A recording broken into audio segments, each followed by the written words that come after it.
बिस्मिल्लाहिर्रहमानिर्रहीम नहमदुहु व नसल्ली अला रसूलिहिल करीम अम्मा बाद। अस्सलाम वालेकुम नाज़रीन, हम आपको खुश आमदीद कहते हैं आपकी ताबीर की किचन में। सेगमेंट है हमारा कुक विद नाज। आज हम आपके लिए लेके आए हैं चुकंदर के जूस की रेसिपी।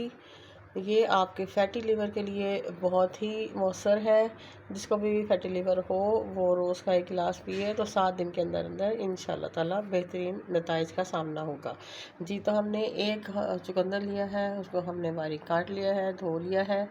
एक हमने नींबू लिया है और 1/4 टीस्पून हमारे पास काला नमक है और 1.5 इंच हमारे पास अदरक का टुकड़ा है जिसको हमने काट लिया है और पुदीने के पत्ते हैं ज़्यादा जिनको हमने तोड़ लिया है। तो इन सबको हम डालेंगे जग में और इनको ब्लेंड कर लेंगे अच्छी तरह। जी तो नाज़रीन, तमाम अशिया हमने ब्लेंडर में डाल दी हैं। अब हम इनमें नींबू भी निचोड़ देंगे।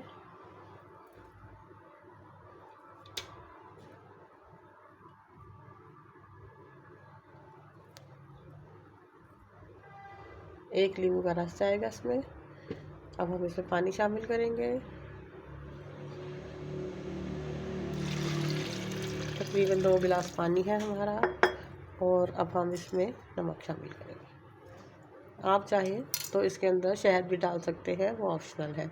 जी, तो अब हम इसको ब्लेंड करके दिखाते हैं आपको।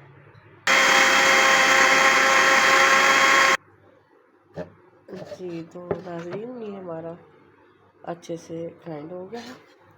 ब्लेंडर में डाला था, हम इसको अच्छे से छान लेंगे छन्ने में डाल के। और नाज़रीन, हमारा ये चुकंदर का जूस तैयार है। आपको पता है कि डायबिटीज़ का और फैटी लिवर का चौली दामन का साथ है। आप ये 1 गिलास रोज़ पिए। अगर आपको शुगर नहीं है तो आप इस जूस में चीनी या शहद भी मिला के पी सकते हैं, लेकिन अगर आपको शुगर है तो आप विदाउट चीनी के ही पिए इसको। उम्मीद है आपको मेरी रेसिपी पसंद आएगी। मेरी वीडियो को लाइक करें, सब्सक्राइब करें और अपने दोस्तों को शेयर करें। दुआ में याद रखिएगा। अल्लाह हाफ़िज़।